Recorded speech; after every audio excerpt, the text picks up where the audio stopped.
Bueno, ahora tengo que ir a la guía. Acá. A ver qué calculo.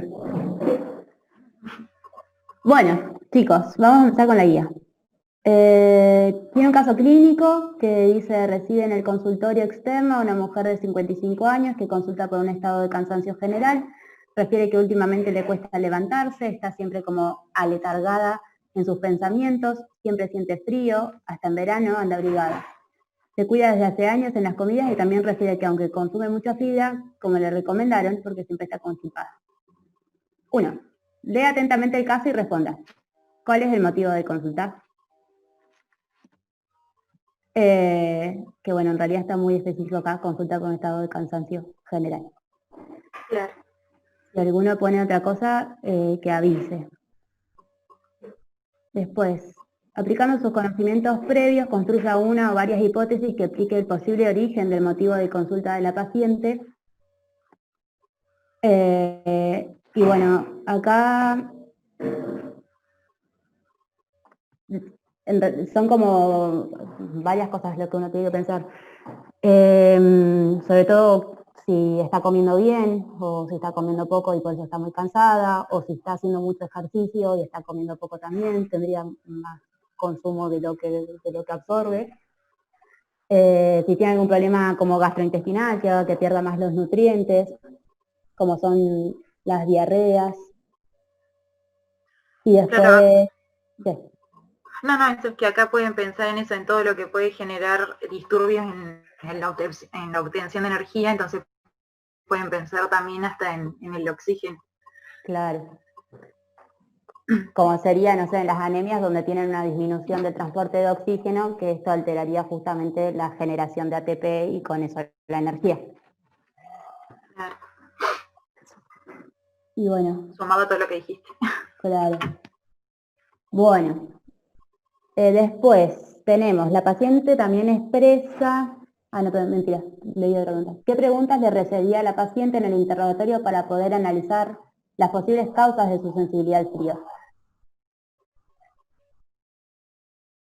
Y a ver, Aile, ¿qué tenés ahí? Porque yo tengo cosas de... Nosotros, o sea, acá pensamos como que, o sea, preguntar más sobre el frío, en qué momentos del día, si por ahí es cuando se levanta, cuando se acuesta, desde cuándo empezó a sentir frío, porque capaz que una persona friolenta desde que nació, o si ella notó un cambio, que o sea, ahora se tiene que empezar a abrigar más, desde cuándo empezó a pasar esto, si alguien en su casa tiene antecedentes familiares, porque podemos asociarlo eso entonces a algo más, bueno, genético, que viene de predisposición familiar, y bueno, relacionándolas con el práctico y sabiendo que las personas con hipotiroidismo tienen frío, bueno, hacer preguntas ya más direccionadas a si alguno en su familia tuvo alteraciones de las hormonas tiroideas o tiene baja, alta la TSH, más o menos eso.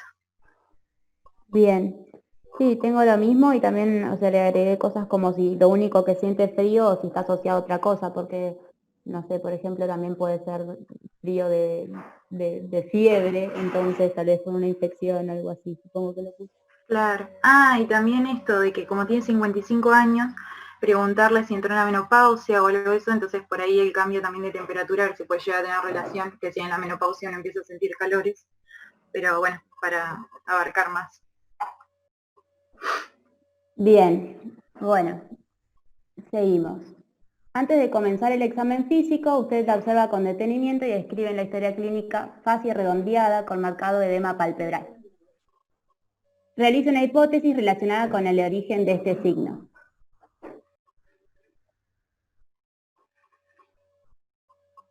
Se refiere, te sigo escuchando. Nada, acá pueden hacer hipótesis eh, con distintas cosas, con todo lo que pueda generar un edema, que ya sea aumento de la presión hidrostática, disminución de la presión oncótica, o bueno, quien haya leído algo más específicamente sobre tiroides, de no sé si buscaron por qué se producen los edemas o qué sustancia específica tienen, no sé si alguien vio algo de eso. Y si no, bueno, lo vemos ahora en el Power, yo lo explico. Bueno, no, porque si no, poner alguna de esas sustancias o sea, la acumulación de alguna de esas sustancias que produce el edema. Claro. Bien. 2. Como parte del examen físico, observa el edema en el dorso de las manos y pies, que al ser comprimido no deja fobia. Este es otro detalle. Se le dice fobia, por si hay alguien que no sabe, cuando las personas tienen edemas, generalmente por esto de las presiones hidrostáticas, cuando vos apretás el edema queda el dedo marcado, y obviamente que dependiendo de la gravedad del edema va a ser el tiempo que ese dedo quede marcado. Y que también se puede ver cuando, sobre todo en los señores mayores, que se les marcan las medias o se les marca los pantalones, todo eso hace referencia a este tipo de retención de líquido más que nada. Entonces, que acá no deje fobia, se está hablando justamente de un edema que no sea por presión hidrostática o por retención de líquido. Porque imagínense que nosotros apretamos esa piel y ese agua debería empezar a drenar dentro del tejido. Por eso se deja la marca del dedo, pues se aprieta. Entonces, esto nos habla de que algo más está pasando dentro de ese tejido que hace que por ahí no... me sale la palabra. Bueno, como que se quede inmóvil. Claro, que no, como que no cede a la presión. Claro. Bien. Otra observación en el examen físico es su piel seca y pálida. Realices una hipótesis relacionada con este signo. Y acá tenemos, o sea, puede ser o por falta de hidratación, o también puede ser justamente porque, que sería en el caso del hipotiroidismo, ya que estamos en el tema, esta misma sustancia que hace que se produzca, se llama dermopatía. Es como que aleja a la circulación de las capas más alejadas de la piel, entonces ese intercambio de nutrientes no se produce. Y por eso la piel se seca y está pálida. Es como si tuviera una costra entre los vasos y la piel. Claro, podríamos decir que eso es tipo un gel, entonces que de por sí produce mala irrigación de la dermis, entonces por eso la epidermis se va a encontrar seca. También como hay disminución del metabolismo basal, que bueno, igual esto lo vamos a ver más después, pero hay disminución del metabolismo basal, entonces las células requieren menos energía porque no están gastando energía, entonces también por eso llega menos oxígeno, y a su vez de que la persona siente frío, o sea, va a haber vasoconstricción, y son todas cosas que se suman a que llegue o haya menos intercambio de sangre con el epitelio. Entonces, por eso tanta sequedad. Y ahí hasta la secreción de las glándulas sebáceas va a estar disminuida por esto de que les digo de que está disminuido el metabolismo basal de casi todas las células. Bien. ¿Sigo? ¿Alguien quiere decir algo? ¿Alguien? No sé si veo acá los comentarios, me parece que no, así que si alguien dice algo, fíjate por favor. Dale, voy controlando eso. Bueno, durante el examen físico toma sus signos vitales que resultan temperatura 36,5 grados, tensión arterial 120/85, frecuencia respiratoria 20 por minuto, frecuencia cardíaca 60 por minuto, pulso bradistícnico. ¿Los datos son normales o no?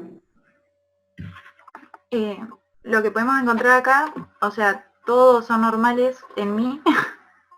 Claro. Lo que podemos encontrar acá, más que nada bajo, alto, por ahí la diferencia entre la sistólica y la diastólica es que la diastólica por ahí está un poco más aumentada con relación a la sistólica, y que eso puede estar relacionado con el aumento de la resistencia periférica por la vasoconstricción que tiene la paciente, de esto de no perder frío, del bajo metabolismo.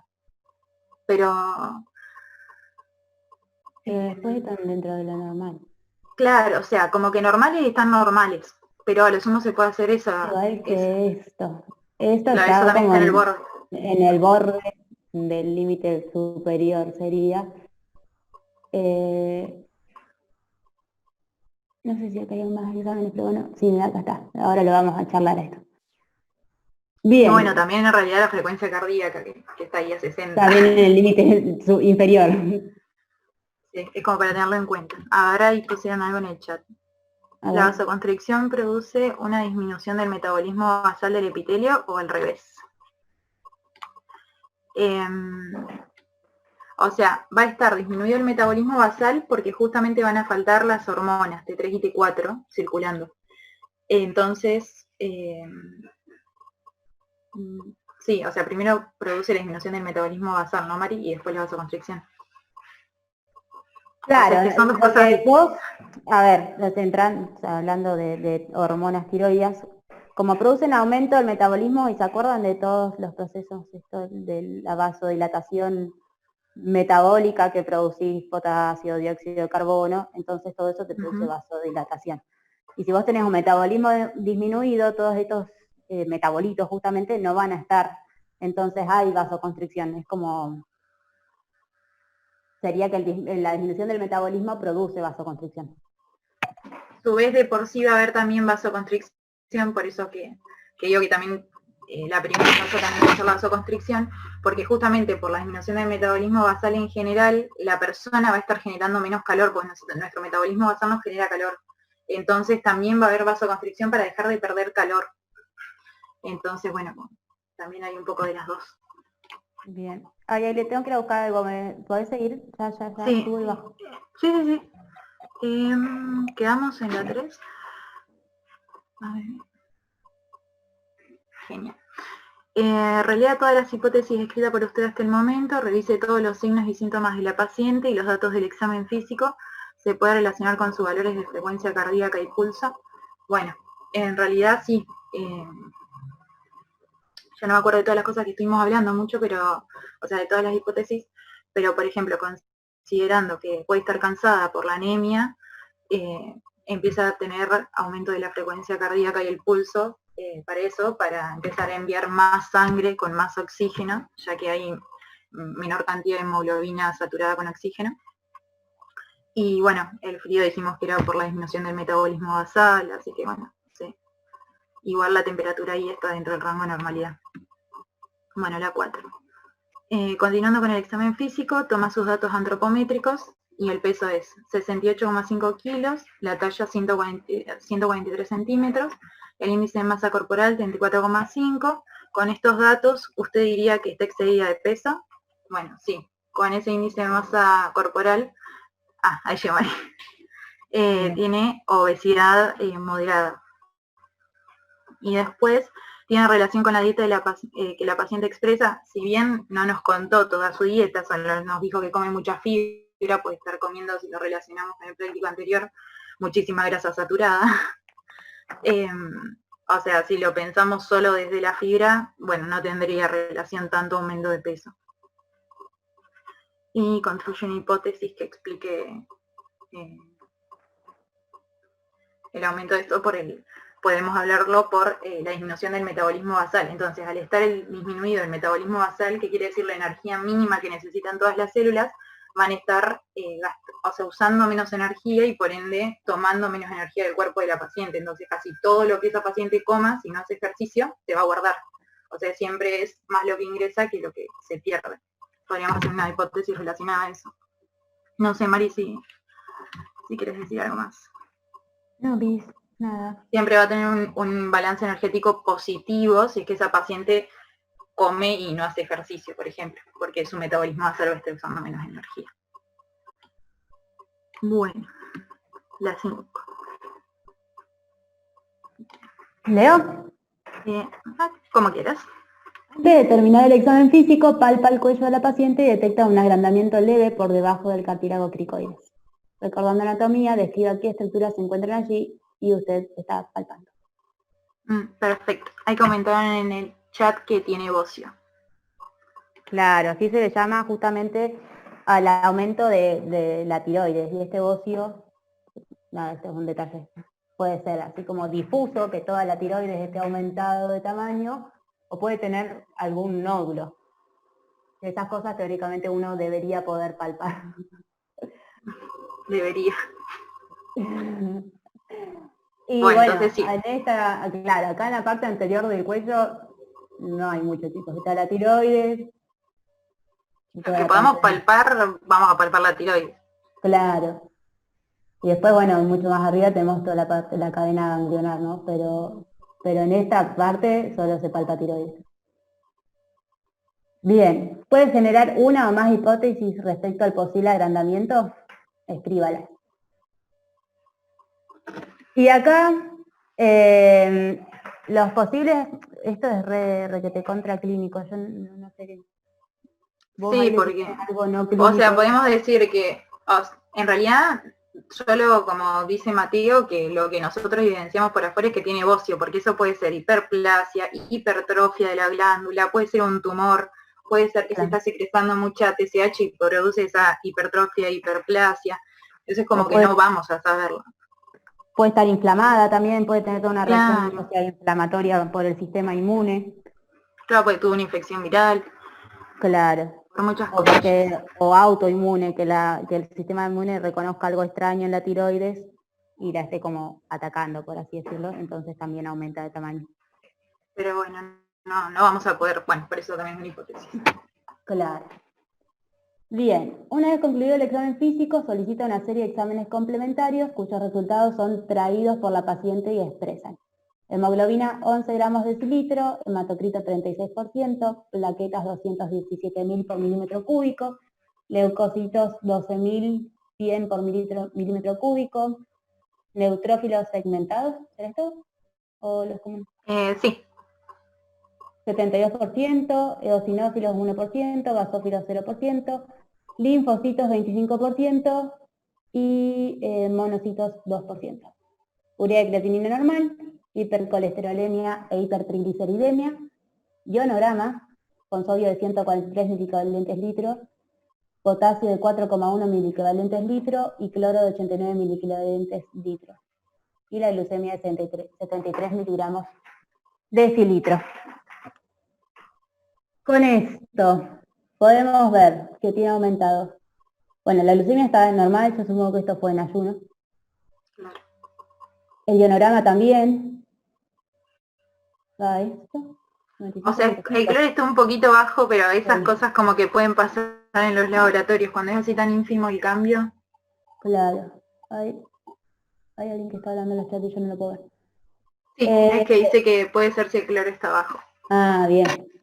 Hipercolesterolemia y hipertrigliceridemia, acá directamente lo pusieron, no pusieron valores, pero básicamente tiene aumentado los triglicéridos y el colesterol.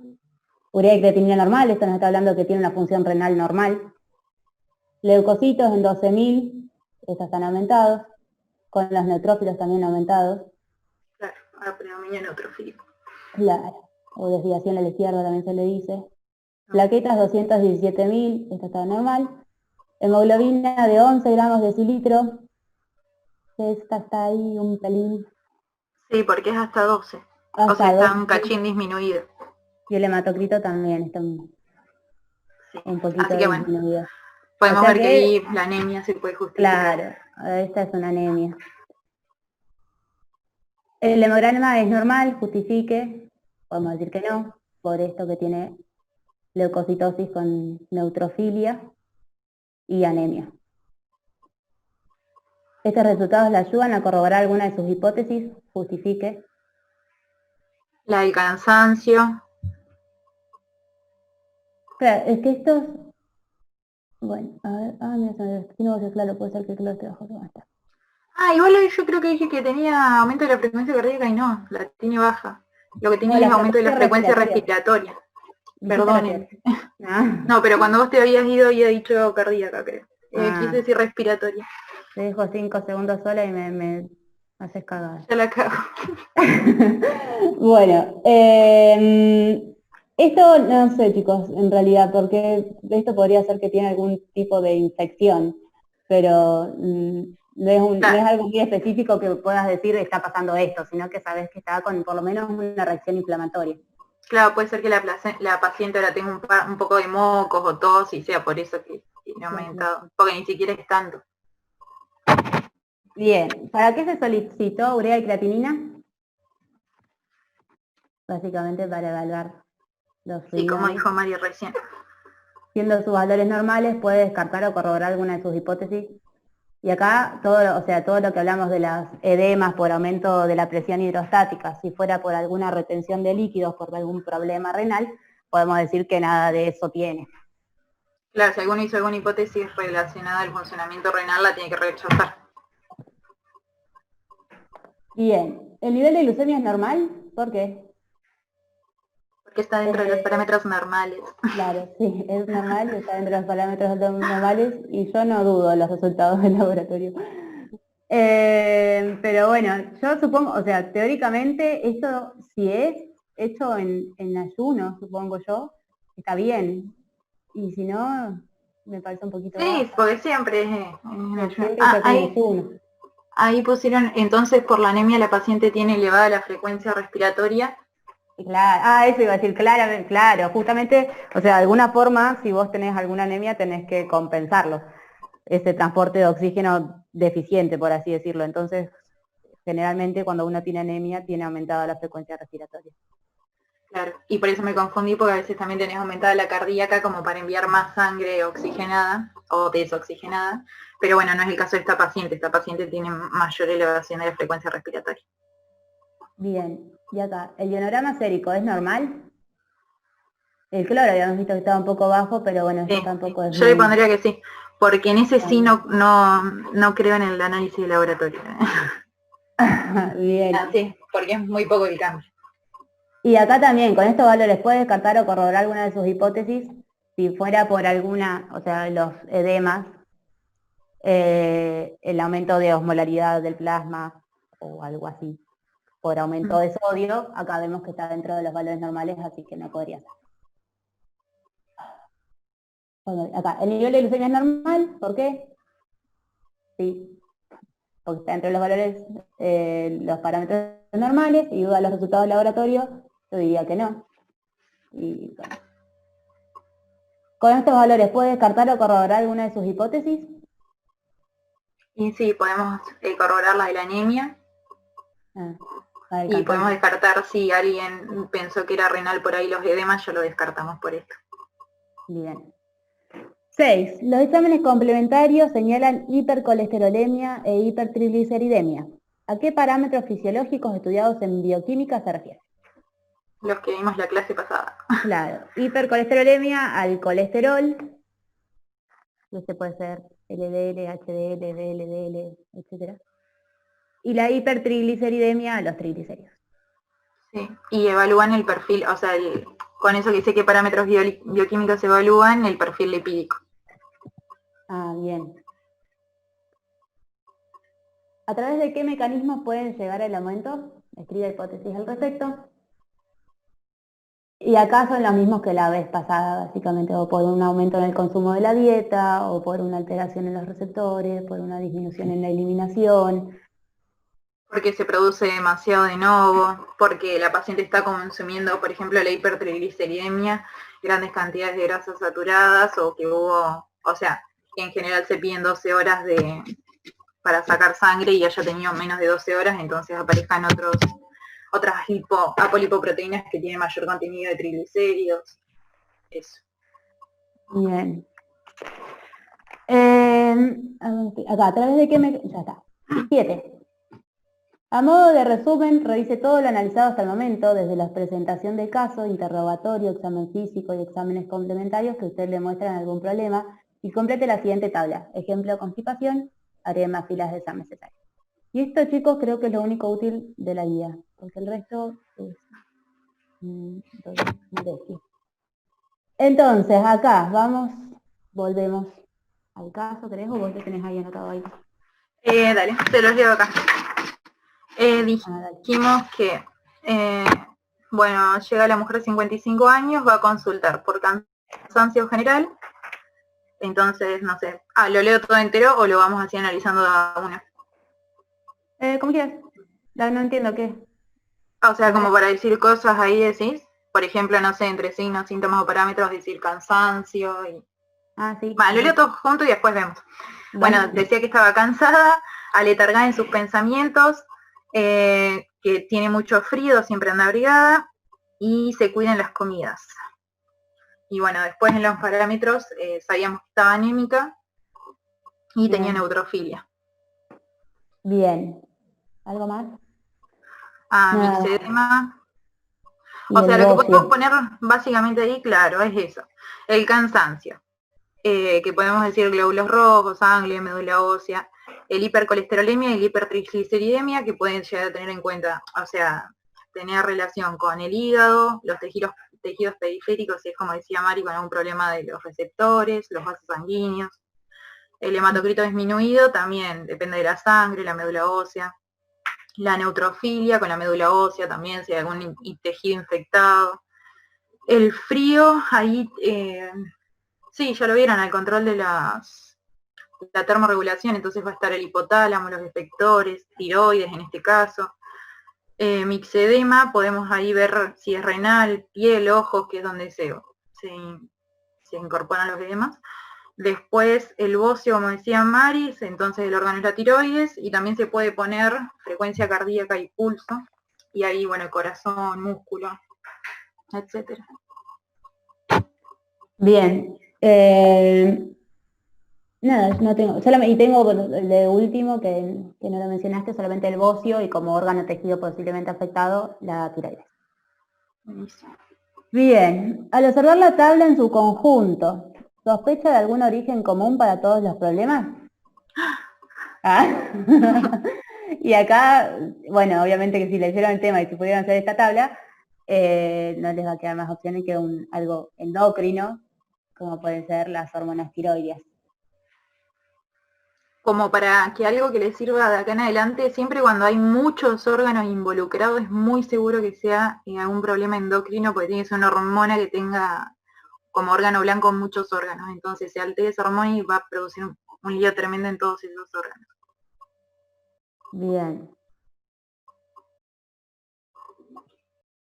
Ahora, solicita entonces el dosaje de TSH y T4, cuyos resultados son TSH sérica alta, TSH mayor a 10 miliunidades internacionales por litro, tiroxina sérica T4, total y libre baja, T4 menor a 11,8 picogramos decilitro, y T4 libre menor a 1,25 nanogramos decilitro.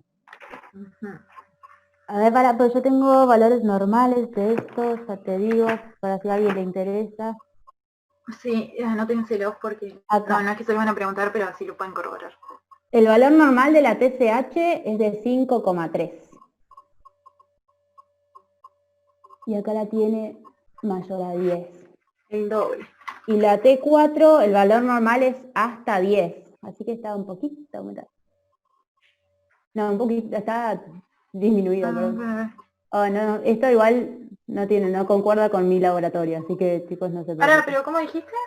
Menor a 10, el valor, o sea, el valor normal. Ah, no, hasta 10, claro, tiene que ser mayor a 10. Claro. Creo, sí, así. Y no tengo el valor de la T4 libre. Porque bueno, la T4 libre se mide justamente la que no está unida a proteína, que es la que tiene acción. Por eso es la que se mide. ¿Cómo definiría el problema de salud que presenta el paciente?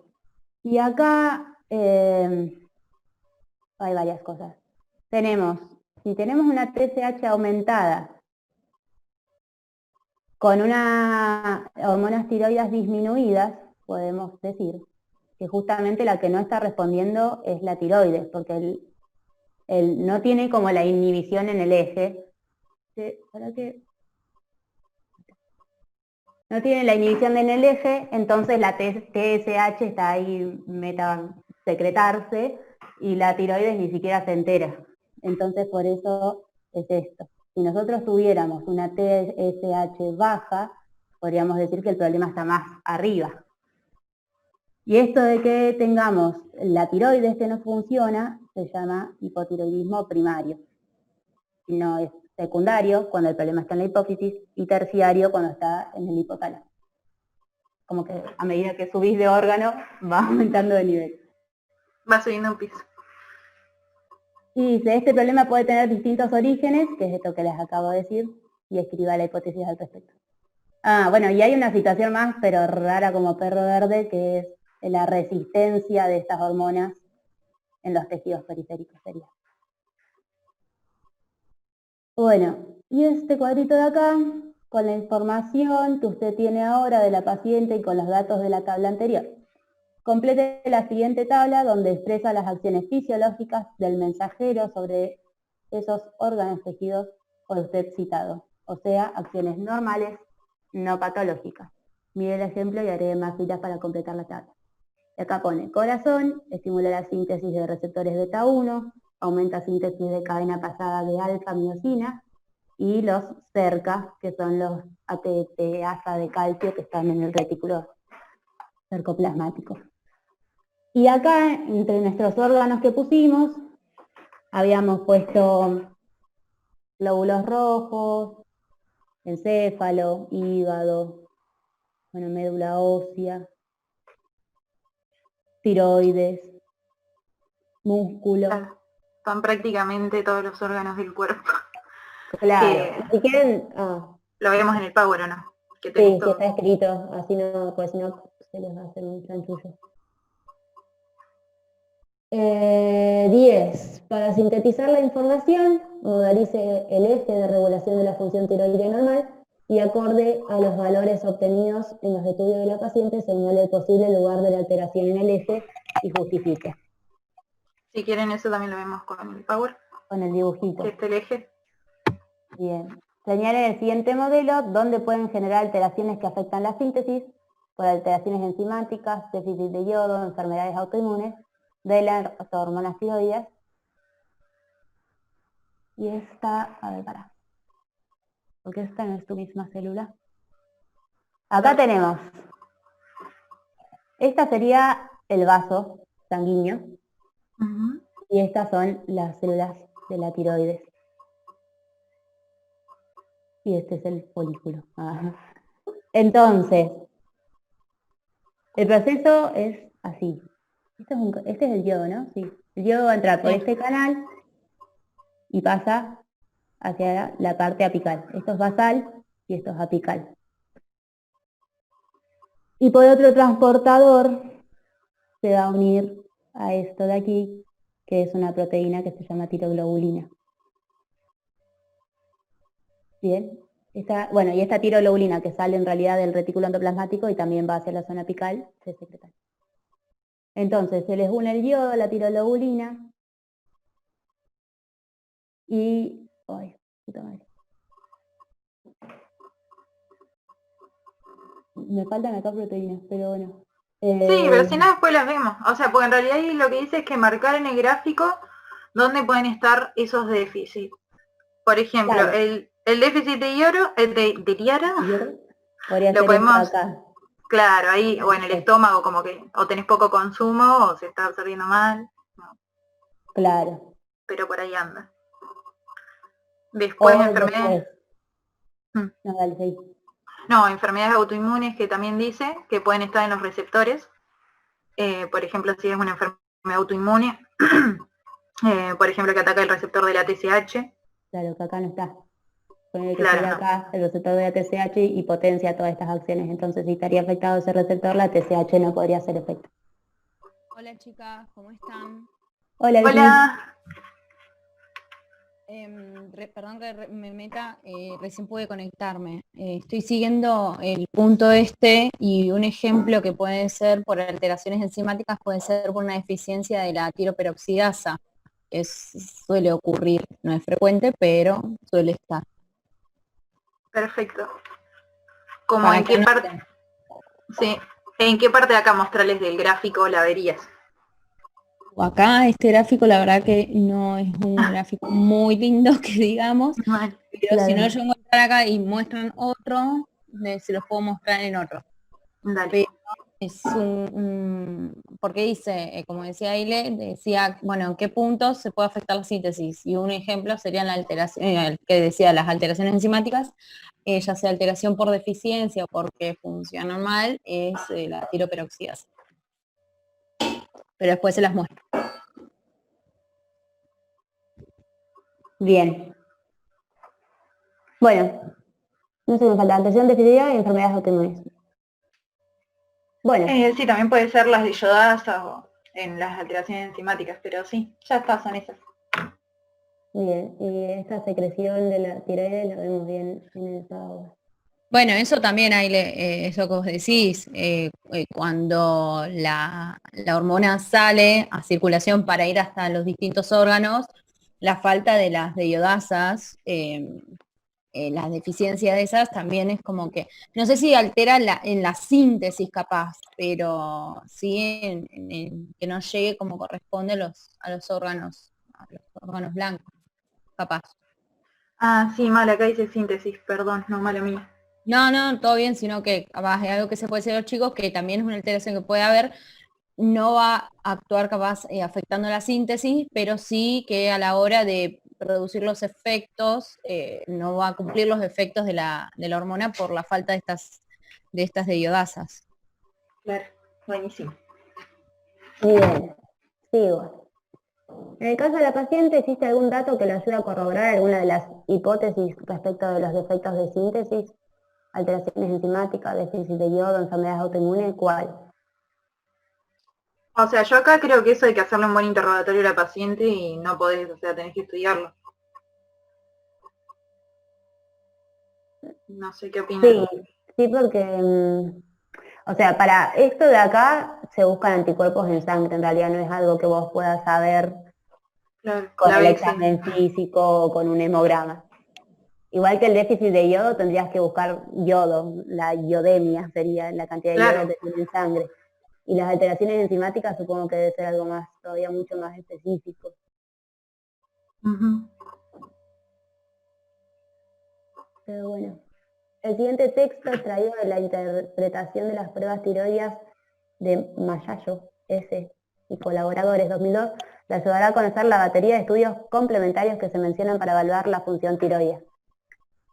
¿Utilizaría en este caso alguna de ellas para conocer el origen del problema? Justifique. De realizarlo, ¿qué resultados te daría?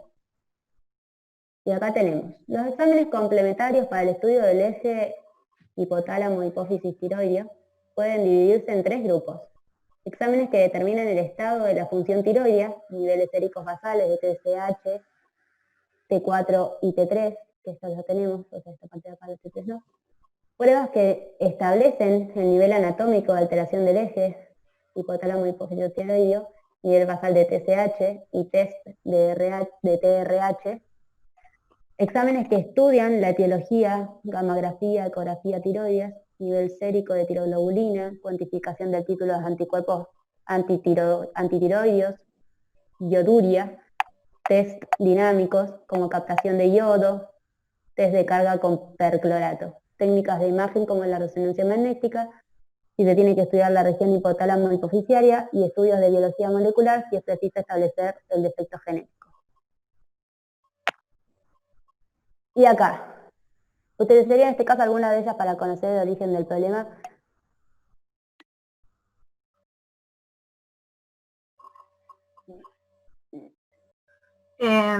Acá podríamos ver con la ecografía, o sea, el tamaño, y muchas veces cuando se hace como doble y se puede ver si está captando yodo, si cómo es ese nivel de...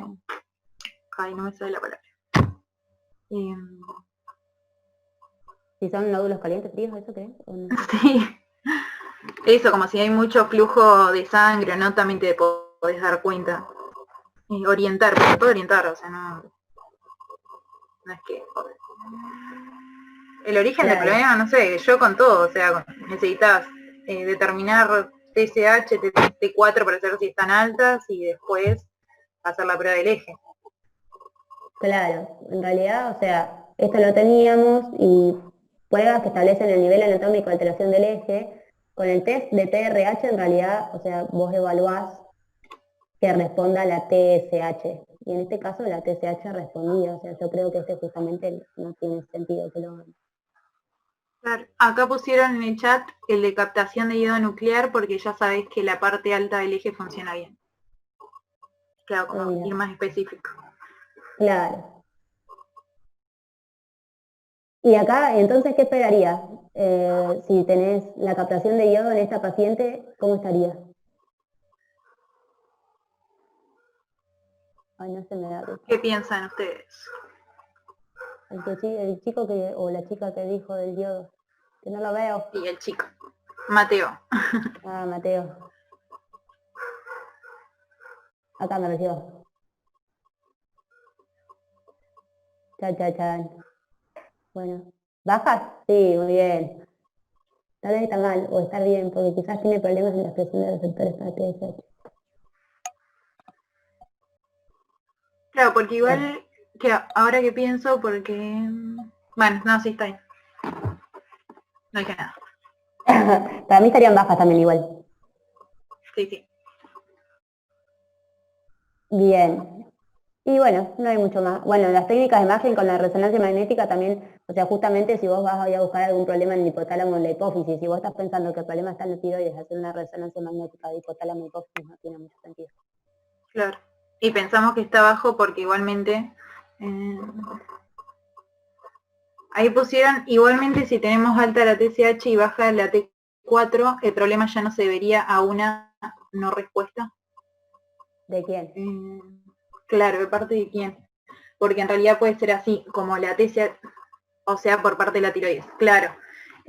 Por eso el problema puede ser que esté en la tiroides o en los receptores en realidad de TSH sobre la tiroides, como decía Mateo, y por eso creemos que puede estar baja la captación de yodo, porque al no estar formándose T4, la glándula va a dejar de seguir adquiriendo yodo porque no lo está utilizando. No sé si quedó claro. Bien. ¿Querés que veamos el power ahora de esto y después pasamos directamente a suprarrenales o querés que veamos los dos Dale, juntos? ¿ya terminó ahí? Sí, no hay más. Sí, si querés vemos rápido el power, porque en realidad el power lo teníamos que terminar a las 7 y son 7 menos 5. Así que de última lo vemos rapidito por arriba. ¿Ahí se ve el power o se ve otra cosa? Sí, sé el power. Bien. Bueno, aquí está el power. ¿Querés que lo vaya pasando? Dale, páselo nomás. Bueno. Bueno, acá tenemos un poco el eje, que es lo que veíamos hoy, que vamos a tener que el hipotálamo libera TRH, que a través de los vasos portales llega a la hipófisis, que la hipófisis va a liberar la TSH.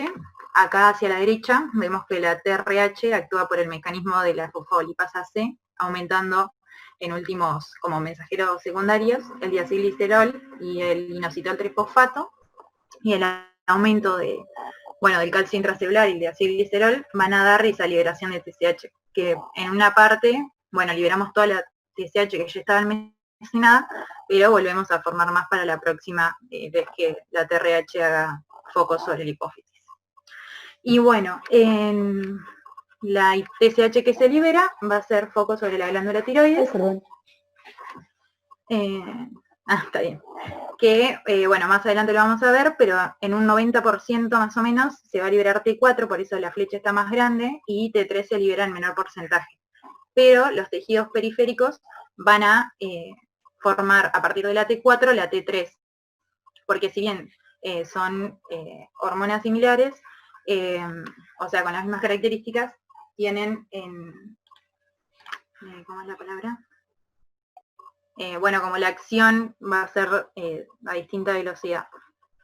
O sea, difieren en la rapidez y en la intensidad de la acción, pero es lo mismo. Y bueno, a su vez, la T3 y T4 van, o sea, cuando aumentan en el plasma, en la sangre, van a inhibir la liberación de TSH, así como también la TRH. Por eso decimos que si la TSH la encontramos alta, como en este caso, quiere decir que esta retroalimentación negativa sobre la hipófisis no se está viendo. Ahora sí, si quieres pasar a otra. Bien.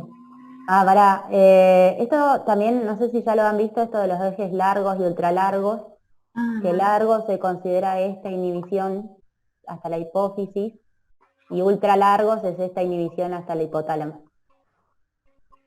Que no sé si ya lo han visto. Mal. Bueno, esto nomás es como para que lo recuerden, que la glándula tiroides la encontramos debajo de la laringe y a los lados de la tráquea. Y esto es como a nivel histológico, que vamos a tener las células foliculares, que van a formar los folículos cerrados, que dentro vamos a encontrar el coloide. Y entre las células foliculares vamos a encontrar las células C o parafoliculares, que son las que van a liberar calcitonina, que van a ser importantes en el metabolismo del calcio y de los huesos. Y bueno, ahora sí vamos para la otra. O sea, productores de calcitonina. Bueno, y acá, voy súper a las chapas, así no nos atrasamos tanto. Acá veo que Mateo puso que la T3 tiene mayor actividad biológica. Claro, eso era lo que no me salía. Bueno, acá vemos que en la sangre va a llegar la TSH y va a hacer foco sobre las células foliculares, como decíamos antes, pero antes, bueno, sí, lo hago como resumen. La TSH lo que va a hacer es que la tiroglobulina, que ya la vamos a encontrar dentro de las células foliculares, por medio de proteasas liberen la T3 y la T4. Pero ahora vamos a ver cómo es que se forman. Y bueno, vamos a empezar por lo uno, como decía hoy Mari, con la captación de yodo, que va a pasar ese yodo a través de toda la célula dentro del coloide, que sería el 2, transporte del yodo del coloide. Después, bueno, tenemos la 3, que es que mientras se va sintetizando la tiroglobulina, que es una glucoproteína bien grande que dentro va a contener después T3 y T4, que ahora vamos a ver. Mientras tanto, se va a producir la oxidación de ese yodo, ahí está, por la peroxidasa, que una vez que por la peroxidasa se oxide el yodo, va a poder unirse a la tiroglobulina. Y ahí formar, o sea, la tiroglobulina. Dentro de la tiroglobulina, unirse con la tirosina, para formar T1 y T2. Estas T1 y T2 se van a juntar de manera tal para formar la T3 y T4. Y bueno, como ya dije, todo esto va a pasar dentro de la tiroglobulina y dentro del coloide a su vez. Entonces la molécula de tiroglobulina por pinocitosis va a ingresar dentro de la célula, y cuando la TSH hace foco con las células foliculares, por receptores, o sea, por cascadas que tienen que ver con el AMP cíclico, que bueno, se van a empezar a fosforilar un montón de proteínas, va a producir, una de estas van a ser distintas proteasas que van a atacar a la tiroglobulina, y así es como van a liberar T3 y T4 a la sangre, que bueno, como son T3 y T4 liposolubles, van a atravesar la membrana. Y como dijimos hoy, va a haber mayores cantidades de T4 circulando que T3. Bien. No sé si más o menos. Bueno, y acá vemos cómo eso... Bueno, no, igual esto es como, entonces T3 y T4 en el plasma empiezan a hacer la retroalimentación negativa. Bien. Bueno, y esto como súper resumen, que es más que nada con lo que recién veíamos en la guía, es que entonces primero vamos a determinar el estado de la función tiroidea midiendo T4, que es la principal que vamos a encontrar en sangre, que es la que está libre, y TSH, para ver si está sensando o no esa T4. Después, bueno, vamos a evaluar las alteraciones del eje, que decíamos hoy con las pruebas de TSH y de TRH, pero que en general el test de TRH ya no se necesita porque es muy sensible la prueba de TSH y la medición de T4, entonces en general no se hacen. Y bueno, los exámenes que estudian la etiología también eran todos los que vimos, de la gamma ecografía, todas esas. Bien. ¿Y acá? Y bueno, este es el cuadrito de los distintos, o sea, dónde nos podemos encontrar. Porque por esto, de que a medida que baja T4, o sea, como que la TSH es muy sensible a los niveles que hay en la sangre de T4. Entonces, T4 baja 1 picogramo sobre decilitro y la TSH aumenta de 5 a 10 veces. Entonces, muchas veces nos vamos a encontrar con T4 o T3 a niveles dentro de la normalidad, pero la TSH ya está aumentada. Entonces, ahí ya podemos darnos cuenta de un hipotiroidismo subclínico. Bueno, y esto es un poco para jugar con eso. Bien. De cómo pequeñas modificaciones de T4 me aumentan mucho la TSH, y bueno, son maneras de ya ir teniéndolo en cuenta. Porque quiere decir que la persona todavía está dentro de la normalidad, o sea, con ese T4 todavía puede ser que no tenga nada de síntomas, pero o sea, la hipófisis ya está viendo que hay menos funcionamiento y está liberando más de su hormona. Bien. ¿Sigo? Sí. Bien, y acá vengo yo. Como dijo Aile, las T4 y la T3 son hormonas liposolubles y como tienen acción justamente con receptores dentro de la célula y este pasaje lo hacen solas, tienen que ir por sangre transportadas por proteínas. Dentro de las proteínas, la que más usan es la globulina transportadora de tiroxina, se resume en TBG, y generalmente entre el 70% de T3 y T4 es la que va a ser transportada por esta proteína. Y esta es importante porque además de mantener como un nivel de tiroxinas en sangre, también estas moléculas son chiquitas, entonces si estuvieran solas se perderían por orina. Entonces por eso es que van transportadas en su proteína. Y después tenemos la transtirenina, o TTR, que transporta entre el 10 y el 15% de T3 y T4, la albúmina, que transporta otro 15 a 20%, y las lipoproteínas, que transportan un 3%. Y de todas estas, en realidad la única que por algún déficit de tiroglobulina es la que va a impactar justamente en estos valores de hormonas. El resto en realidad no son muy significativos. Y después, esta conversión que habíamos dicho de las T4 en los tejidos, se hacen lo más frecuente en los tejidos más vascularizados, como son el hígado, el riñón, en donde están estas deshiodasas, que existen tres tipos. Tenemos la tipo 1, que tiene afinidad baja por T4 y también está expresada en la misma tiroides. La tipo 2, que tiene alta afinidad por la T4 y está presente en el cerebro y también en las células tirotropas de la hipófisis.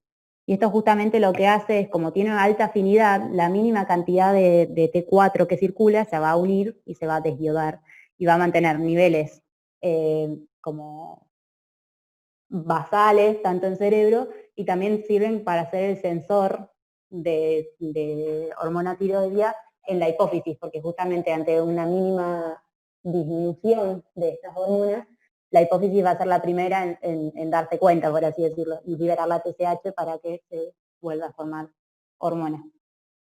Y por último tenemos la tipo 3, que esta es inactivante. En vez de hacer T3, hace T3 reversa sería, que es una forma inactiva de la hormona tiroidea.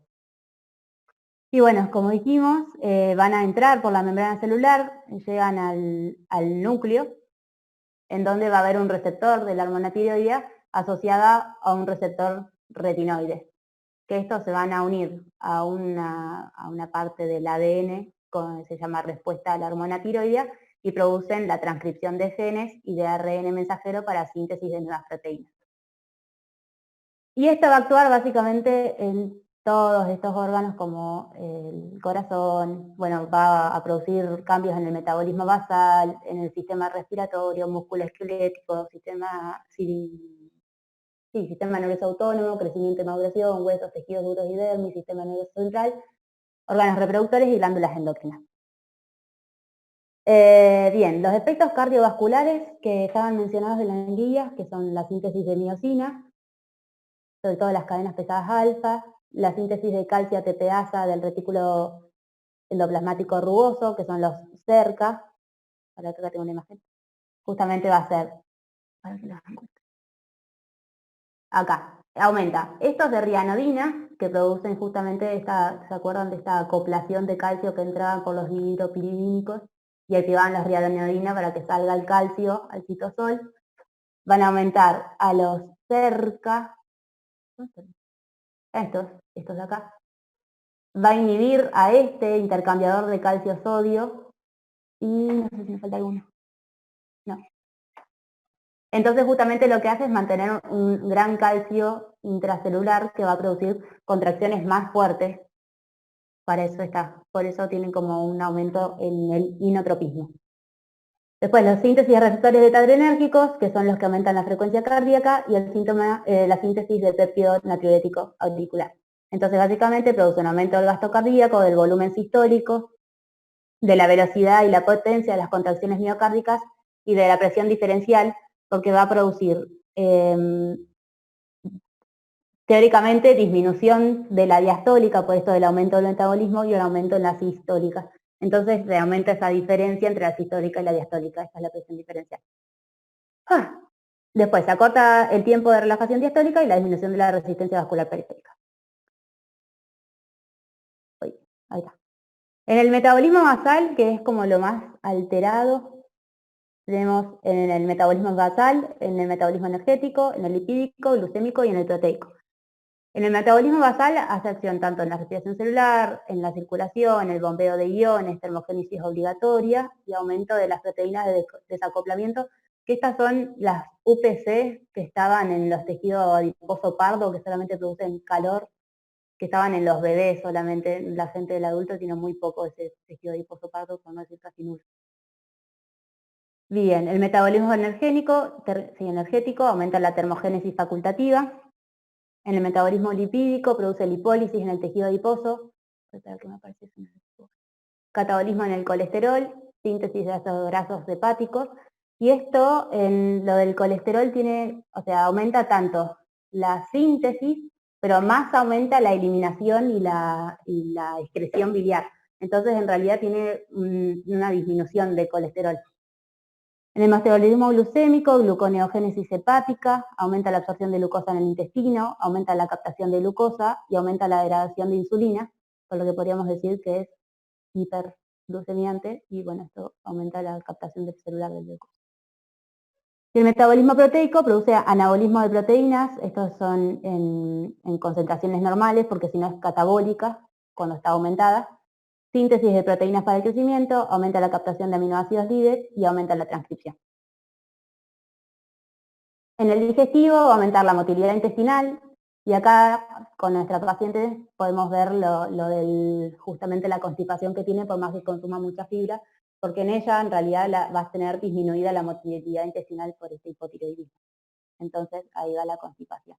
El aumento de absorción de hidratos de carbono y aumenta el pasaje de caroteno a vitamina A. Y tal vez acá, con esa glucemia que estaba ahí media bajita, también puede ser por esto. En el riñón aumenta la eliminación de agua y electrolitos y tiene otras funciones como aumentar la filtración, aumentar el flujo plasmático renal, entre otras. En el respiratorio estimula el centro respiratorio, por lo que va a aumentar las frecuencias respiratorias. En la sangre estimula la eritropoyetina y el difosfoglicerato, y acá tenemos la anemia que tenía la paciente justamente por una disminución en esa estimulación de eritropoyetina. Y en el reproductor va a favorecer los picos de FSH y LH, que bueno, esta paciente no menciona nada, pero suelen tener amenorrea, o sea, que no tengan menstruación o que sean sin ovulación. Crecimiento y desarrollo, y esto en realidad es más importante justamente va a ser en los nenes porque existen formas de hipotiroidismo infantil y va a estimular la sinaptogénesis, mielinización y desarrollo encefálico, o sea, toda la parte de la formación del cerebro en el bebé se vería afectada, osificación de epífisis y maduración, la erupción dentaria, aumenta la síntesis de receptores de hormona de crecimiento, aumenta la síntesis de hormona de crecimiento y aumenta no me acuerdo, el factor simil de glucagón, no me acuerdo el nombre. Perdón, te lo tenía en silencio y le estaba diciendo factor insulino símil o la somatomedina. Esa somatomedina. Bueno, que bueno, justamente todo eso sería como la acción que tiene la hormona de crecimiento. En el embarazo activa el metabolismo materno y aumenta la T4 y la tiroglobulina, que es la proteína transportadora. Y en el sistema nervioso central, como habíamos dicho, el desarrollo, la mielinización y el senescismo con la beta-adrenérgico. Como para decir acá, esto que tengan en cuenta en el crecimiento y desarrollo, que también lo vamos a ver dentro de un par de prácticos más, que es lo importante. Y acá tenemos las clínicas. No, iba a decir también que, o sea, tiene otras acciones como el sinergismo con las catecolaminas, es decir, que actúa como junto con la adrenalina y la noradrenalina, que bueno, tal vez lo podemos mencionar en el práctico que viene ahora, y no tengo más nada. Y bueno, justamente tenemos las dos clínicas de hipotiroidismo y de hipertiroidismo, con toda esa cantidad de síntomas, ya que como vimos afecta a todos los tejidos, entonces va a ser una hormona que cuando falte se va a afectar todas estas partes. Y acá en este dibujito tan horrible, vamos a tener justamente el aumento de peso, la piel áspera, seca y amarilla, que esto es justamente porque vamos a tener como una...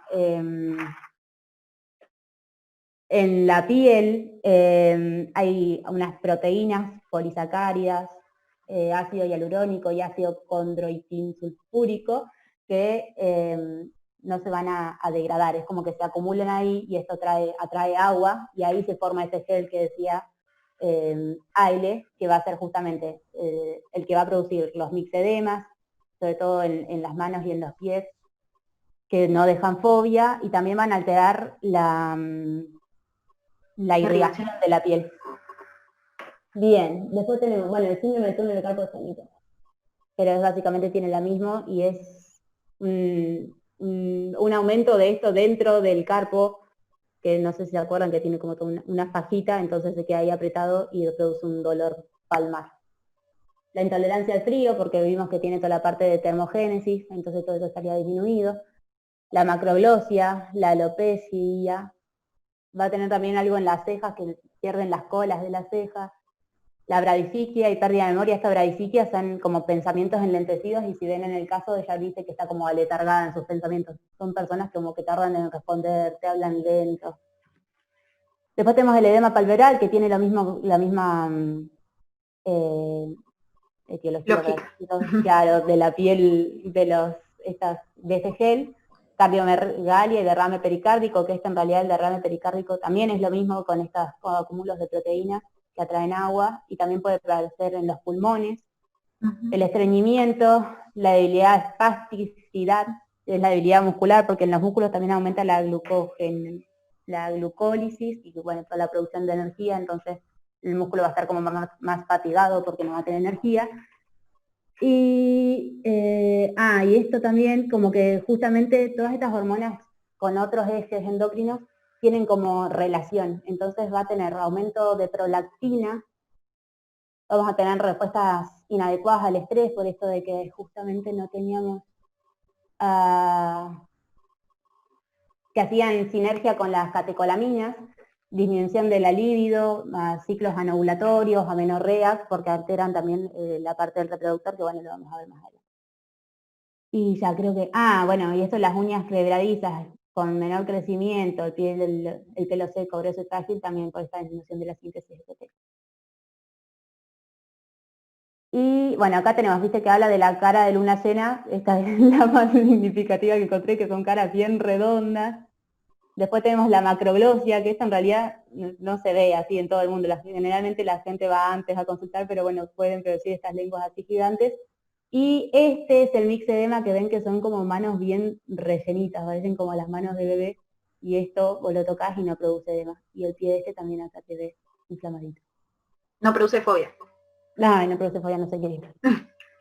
Y después tenemos el hipertiroidismo, que sería como la situación contraria de nuestra paciente, en donde justamente tendríamos un aumento de estas hormonas. Entonces todos los síntomas son lo contrario, va a tener un aumento en la termogénesis con aumento en la producción del calor, entonces en vez de tener frío siempre va a tener mucho calor, sudoración excesiva, va a tener diarrea, va a tener, estos tienen como otro, el mixedema se hace pretibial, y tiene que ver también con esta síntesis de proteínas. Va a tener bocio también, que puede estar tanto en el hipo o en el hipertiroidismo. Vamos a tener osteoporosis por una degradación como por esta desmineralización ósea. No sé si, y como tienen justamente, que digo, lo de las catecolaminas, en este caso en vez de estar así toda lenta, va a estar nerviosa, agitada, con insomnio. Y con esto va a estar taquicárdica, con pulso vivo, o son así bien como rapiditos. Y puede llegar a tener arritmias, es decir, nada, que el corazón lata más de lo que tiene que latir. Y acá vamos a tener, esto es lo que se llama la oftalmopatía infiltrativa sería, que son estos ojos que tienen como justamente un aumento, o sea, como infiltración de proteínas retroviritarias y también va a tener como aumento de la grasa. Entonces los ojos salen por adelante y es tanto que no pueden cerrar los ojos, les queda como el párpado por acá así. Y esta es el mixedema pretibial, que bueno, van a ver que tiene esta piel y estas manchas así. Ya. Perfecto. Ah. Y ahora nos queda esta guía. Espera, ahí preguntaron por qué tiene anemia la persona con hipertiroidismo. Bueno, esto en realidad es una anemia como de trastornos crónicos, como es como que deja de responder al aumento del consumo de oxígeno. Pero no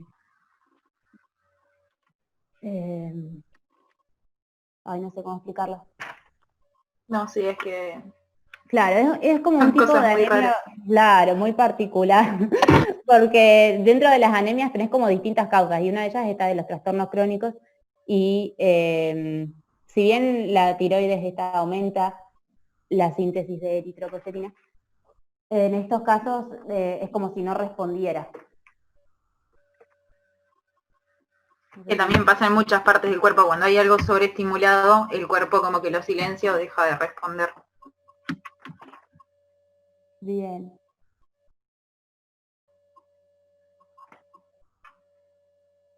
¿Querés Bueno, que lea este caso? dale, por favor. Mariana, o sea vos, de 65 años, consulta a su médico de cabecera porque desde hace un tiempo se siente constantemente cansada y desganada, y tiene edemas en miembros inferiores de 3 meses de evolución que se han hecho más acusados en las últimas 2 semanas. Relata que es menopáusica, no tiene antecedentes de hipertensión arterial ni dislipemias. Es un caso bastante parecido al anterior, si bien justamente está constantemente casada y tiene edemas. Claro, el motivo de consulta es principalmente, supongo yo, que estos edemas en miembros inferiores, o sea, pues se siente desganada, bueno, sí, las dos cosas. Claro, es todo esto, se siente constantemente cansada, desganada y tiene edemas. Sí. Aplicando sus conocimientos de microcirculación y fuerzas de Starling, construye hipótesis que expliquen el posible origen de los edemas de la paciente, y acá básicamente pueden ser exactamente los mismos. Claro, que hicimos con tiroides, o disminución de la presión oncótica, o aumento de la presión hidrostática, etcétera, etcétera. Aumenta la volemia y por eso aumenta la presión hidrostática. Pueden armarlo como quieran a las hipótesis, pero siempre andan en lo mismo. La paciente también expresa que se encuentra generalmente cansada, construye hipótesis que expliquen el posible origen de este problema. Esto también podemos verlo como en el hipotiroidismo, que podíamos pensarlo como todo lo que tiene que ver con la obtención de energía, a ver si está comiendo bien. Nada, encima ella también es menopáusica, entonces podemos hacer preguntas de eso, de cuando entra en menopausia, cuando entra en menopausia. ¿Qué preguntas le realizaría la paciente en el interrogatorio para poder analizar las posibles causas de ese desgano y cansancio que siente la paciente? Y acá es lo mismo, si está comiendo bien, si hay alguien en la familia que estuviera igual, si hay algún antecedente de importancia en su familia. Claro, si es solo el cansancio físico, también mental, cuántas horas de sueño tiene, porque eso también es re importante, hace cuánto comenzó, por si siempre está así o de hace poco, si ha tenido anemia, si no, si sabe. Bien.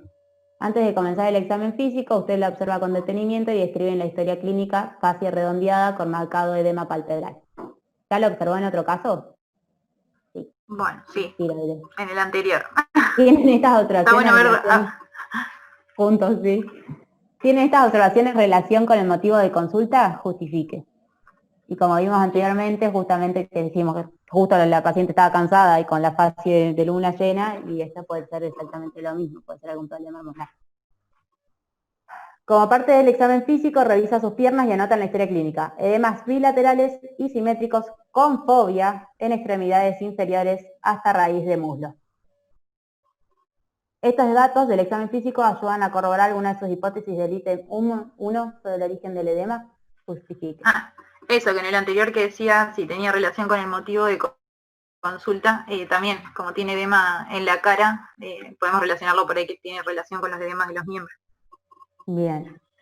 Continuando con el... perdón. Nada. Continuando con el examen físico, múltiples hematomas en extremidades que la paciente achaca a pequeños golpes y anota en la historia clínica equimosis. ¿Usted puede pensar que la paciente tiene un problema de coagulación? Justifique. Y acá, con esto, hay un detalle importante que es que la paciente achaca a pequeños golpes. Entonces, generalmente cuando son problemas de coagulación, las equimosis o los hematomas o moretones, coloquialmente llamados, se producen solos, no tienen justamente el antecedente de un golpe. En cambio, cuando vos tenés un golpe y se produce algún hematoma, podés pensar en otras cosas, como por ejemplo justamente de que tengas piel fina o vasos frágiles, en esos casos, y no un problema de la coagulación per se. O sea que la pregunta acá, usted puede pensar que el paciente tiene problemas de coagulación, sería no. Claro. ¿Y qué examen complementario solicitaría para corroborarlo? Un coagulograma. Claro, Que te recuento va plaquetario, por ahí. claro, que te va a evidenciar que las plaquetas deberían estar normales y el coagulograma debería también estar normal. Continuando con el examen físico, anota en la historia clínica estrías, hirsutismo facial, jiba de búfalo. Ante estas observaciones, la pregunta es si está bajo tratamiento prolongado con algún fármaco, por ejemplo, por alguna patología inflamatoria o alérgica. ¿En qué tipo de fármaco está pensando? Justifique. Bueno, acá estamos pensando en los corticoides, que puede ser que le estén dando porque es alérgica a algo, o porque es un antiinflamatorio también, algún problema de asma. O de artritis, que es Claro, común, reumatoide. sobre todo en la Sí. gente mayor. Y Bueno, bueno, nada, justamente, principalmente eso. solamente para decir que los corticoides, cuando los das como a dosis suprafisiológicas, a dosis mayores, te producen todos estos síndromes, estos síntomas que son un síndrome en particular. Claro, y son propios de los glucocorticoides, por eso también lo vamos a ver en el aumento patológico de los corticoides, por más que sea endógeno. Claro. El hirsutismo facial, ¿a qué puede deberse? Bueno, y para los que no sepan, el hirsutismo facial justamente es el crecimiento de vello en las mujeres como barba, que no deberíamos tener. Y la única forma en realidad de que tengamos barba es por un aumento en los andrógenos. Ah, eso también no lo dijimos, que la guiba de búfalo, no sé si alguien lo sabe, pero también es el acúmulo de grasa en la espalda que como que te forma esa joroba atrás del cuello. Es eso, Las pero estrías las deben conocer todos. sí. Bien. La tensión arterial de la paciente resulta 140-100, temperatura 36,8 grados centígrados, frecuencia cardíaca y frecuencia respiratoria normal. ¿Son normales estos datos? Bueno, Y esto está alterado, está aumentado. sí. El punto es 120-90 y también 140-100. Podríamos decir Así que es que certeza. tal cual. Y ella antes decía para recordar que no tenía antecedentes de hipertensión. Bien, en caso de no ser normales, escriba una hipótesis sobre el origen de que el dato se encuentre fuera del rango del estipulado como normal y cómo se produce el cambio. Bueno, ahí nada, pueden cualquier cosa que aumente la bulimia o aumente la vasoconstricción, ustedes no sé si han puesto algo, o también que puede haber aumentado la retención de sodio y agua, por eso también la bulimia, por eso también el aumento de la tensión arterial, que también eso se puede relacionar con los edemas y hacer alguna hipótesis así. Bien. Y si no, también podemos pensar en todas las cosas que sean por una mala toma de presión arterial, como que haya fumado hace poco, que no haya hecho el descanso de las 30 minutos, que haya tomado café o ese tipo de cosas. Una vez concluido el examen físico, solicito una serie de exámenes complementarios cuyos resultados expresan hemograma, hemoglobina 12,6, hematocrito 40%, plaquetas 179.000 por milímetro cúbico, leucocitos 11.100 milímetros cúbicos, con neutrófilos 82%, eosinófilos 1%, basófilos 0, linfocitos 15 y monocitos 2%. Urea 26 miligramos decilitro, creatinina 0,7 miligramos decilitro, ionograma sodio de 143, potasio 3,4, cloro 91 miliequivalentes litros. La leucemia 350 miligramos decilitro y un coagulograma normal. ¿Estos resultados le ayudan a corroborar alguna de sus hipótesis? Justifique. Bueno, vayan viendo cuáles, o sea, que fuimos viendo. O sea, le estamos haciendo super flash porque a las 8 se nos corta y queríamos mostrarle el power también. Sí. Pero bueno, como alterado tenemos la glucemia. Esto creo que está normal, esto también está normal.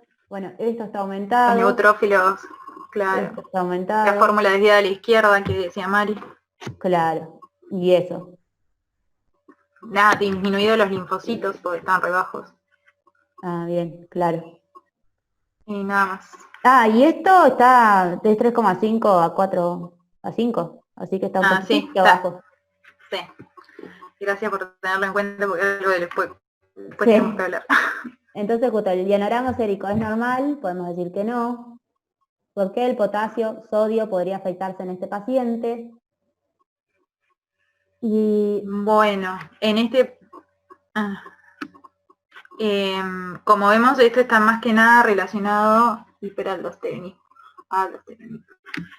Principalmente no es tanto la aldosterona, sino que el glucocorticoide en sí tiene muy leve, pero tiene como un efecto mineralocorticoide, pero bueno, sí, hace la misma función, aumenta la retención de sodio y de agua, y acuérdense que cuando tenemos reabsorción de sodio en el túbulo renal, para que sea electroneutro se va a eliminar potasio, entonces el aumento del sodio me va a dar hipertensión, va a pasar agua y a la vez tengo que eliminar potasio, por eso el potasio va a estar disminuido y también por eso los edemas y la hipertensión. bien. O sea, y el hiperaldosteronismo te daría también esta hipopotasemia. El tema es que, bueno, con el avanzar del práctico, la aldosterona no está mediada por ACTH y ahora vas a ver. El nivel de glucemia es normal, no, está aumentado, y duda de los resultados del laboratorio, no, porque justamente como estamos pensando en un aumento de glucocorticoides, estos son hiperglucemiantes. Entonces, y producen resistencia a la insulina y todas estas cositas que hacen que esta glucemia esté entre 150 miligramos de decilitro. O sea, siempre que tengamos a un paciente con una terrible clínica, nunca vamos a dudar del laboratorio porque ya básicamente el paciente viene con su diagnóstico en la mano. Claro.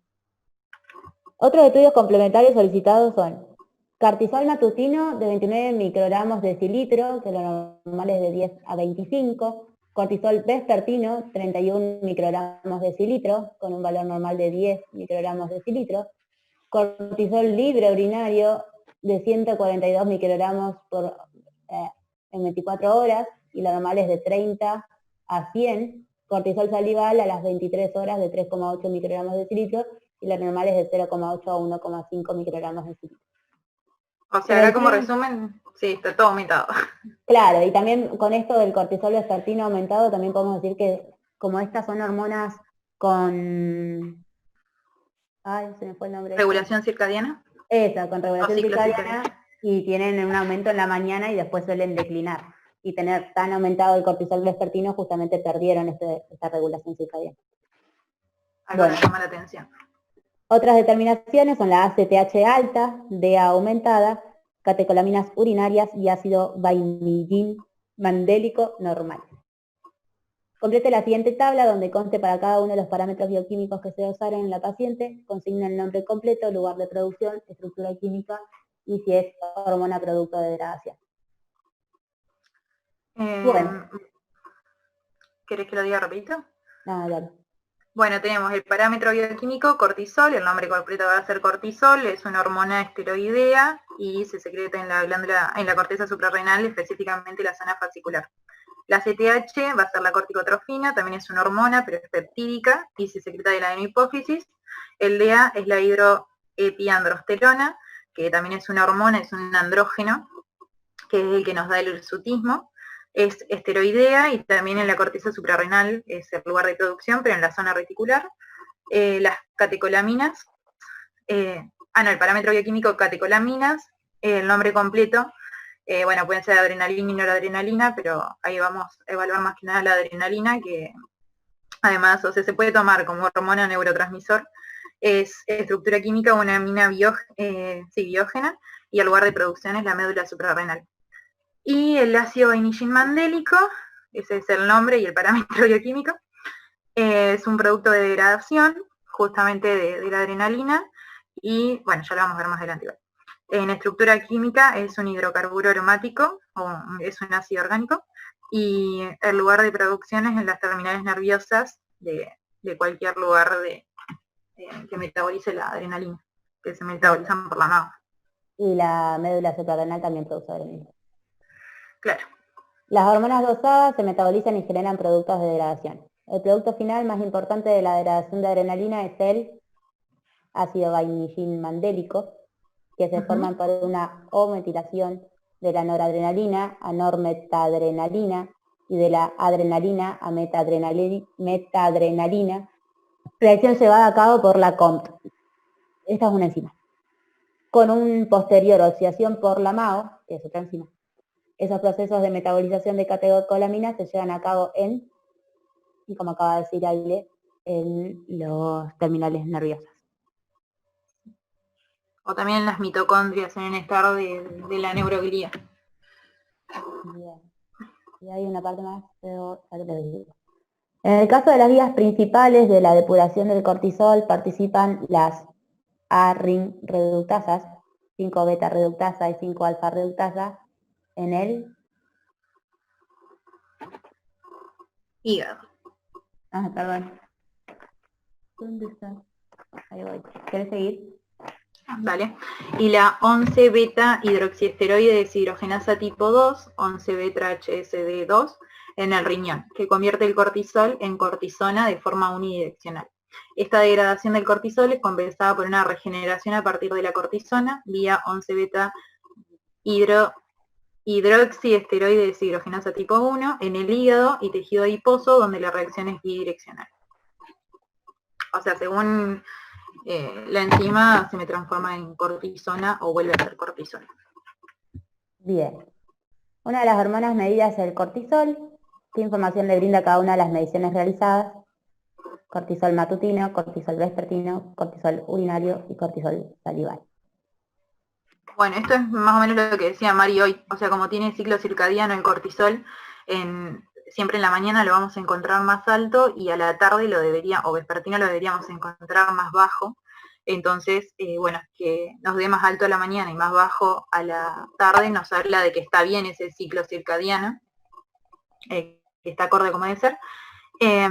Después, la otra es el cortisol libre en orina, que bueno, va a representar la fracción de cortisol que no va a estar metabolizada y que se va a eliminar por orina, que se va a filtrar como cortisol libre. Y después vamos a tener el cortisol salival, que también va a medir el cortisol libre y va a ser independiente de la tasa de flujo salival. Y se suele tomar en la noche.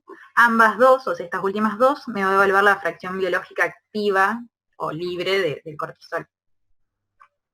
Bien. O sea, la primera nos sirve para ver su ciclo y la otra para en total y en su cantidad si está aumentado o no. Bien. ¿Alguno de esos resultados les genera desconfianza? ¿Por qué? No. Yo lo que puse en el momento que hice fisio fue que el vespertino me hacía desconfiar porque era más alto que el matutino y que justamente será por el ciclo circadiano cambiado.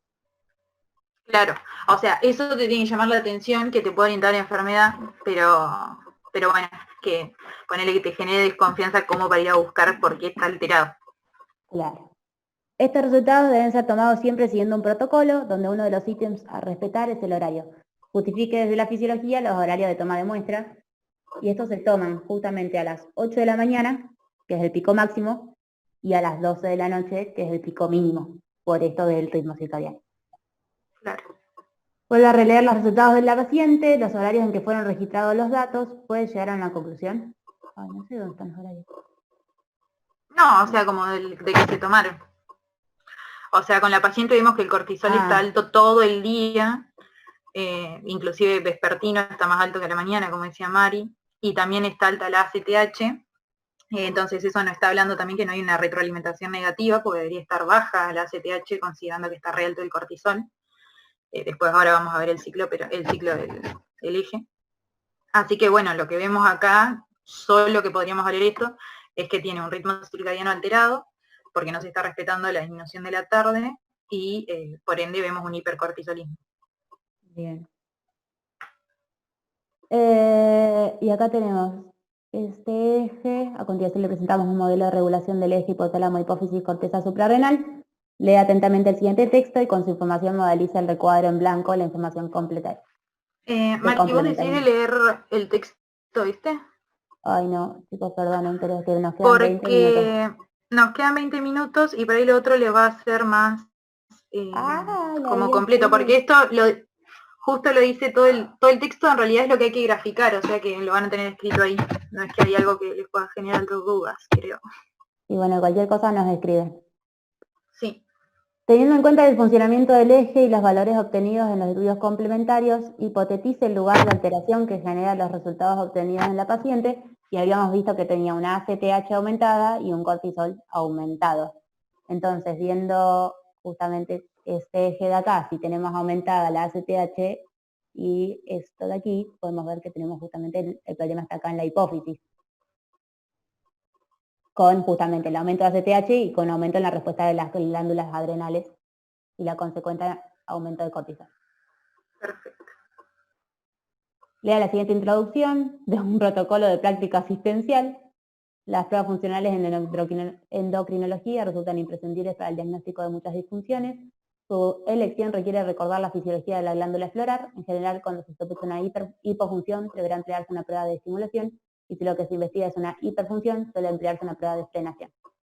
Actualmente, dada la mayor sensibilidad de los métodos empleados para la determinación de los niveles hormonales en sangre y orina, se ha reducido la necesidad de emplear pruebas funcionales en algunas patologías, como por ejemplo la evaluación del eje tiroideo. En cambio, para la evaluación del eje hipotálamo hipófisis suprarrenal o para la evaluación de las reservas de hormona del crecimiento, son imprescindibles pruebas funcionales en la mayoría de las situaciones.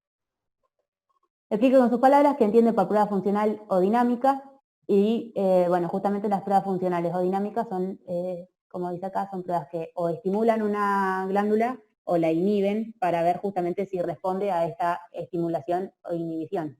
En este caso, claro, en este caso estamos pensando en un aumento de ACTH, nosotros deberíamos hacer una prueba que disminuya esta ACTH para ver si responde la glándula a estímulos externos, básicamente. Esa es la función que tienen estas pruebas.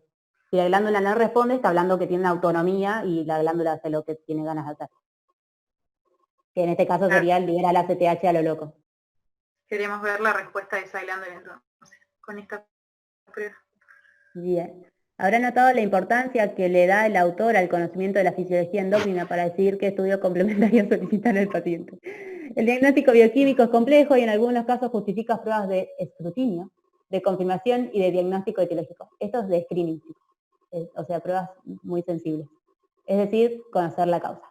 Lea el texto y responda. ¿Qué considera usted que será una prueba de escrutinio o tamizaje? Pero...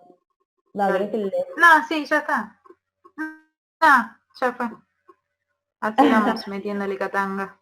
Bueno, solamente un leve comentario, porque está en el texto, pero estas pruebas de screening o tamizaje o escrutinio son pruebas muy sensibles, pero poco específicas, o lo suficientemente específicas como para no estar haciendo cualquier cosa, que justamente lo que hacen es como un primer colador. Entonces vos metés a todas las personas que sospechás que puedan llegar a tener, en este caso, un aumento de ACTH con L, y le medís ay, no se me ocurre ahora qué. Pero bueno, el cortisol claro, el cortisol. Y haces justamente este primer tamizaje donde vos vas a quedar en el colador a toda la gente que tenga un aumento de cortisol, y se van a caer todas las personas que no tenían un aumento de cortisol. Entonces así justamente vos, como haces en estas personas con aumento de cortisol, después vas a buscar una prueba más específica para ver si realmente ese aumento de cortisol corresponde a lo que vos estás buscando.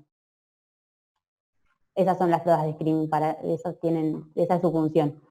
Y justamente son muy sensibles para que nadie se te pase, porque si no vas a tener como falsos negativos. ¿Qué resultado de esa o esas pruebas le hacen sospechar a usted de una alteración endocrina? O sea, las dos, o sea, la alteración tanto del cortisol aumentado como la CTH. Bien. Puede ser el resultado de la prueba un falso positivo, es decir, el resultado da fuera del rango normal, pero no existe una patología del eje. Y como ser una hormona de estrés, si la persona estaba con alguna infección o si estaba estresada porque tuvo algún problema familiar, pueden aumentar y no ser algún problema del eje. O también lo que hablábamos hoy es si está tomando algún fármaco. Claro, si tiene algún fármaco probablemente va a estar disminuido y el glucocorticoide aumentado. ¿Qué situaciones podrían provocar un aumento de cortisol sin que exista una patología del eje adrenal? Bueno, Estas que dijimos. Las infecciones, el estrés, y no tengo muchas más. ¿Puede ser el resultado de la prueba un falso negativo? Es decir, el resultado es normal, pero existe la patología. O sea, hoy estábamos viendo que por ahí si tomás mal la muestra, por ejemplo, tomaste menos cantidad de orina, pero es raro que no senses que hay un cortisol, o sea, ponen que el cortisol está demasiado aumentado y te dé normal. Pero bueno, podría pasar. Claro. Bueno, todo es posible en esta vida. O si usas una prueba que no sea tan sensible, tal vez ahí sí te puede llegar a dar un falso negativo. Pero bueno, no se me ocurre otra cosa. ¿Cuáles pueden ser las causas de esta situación?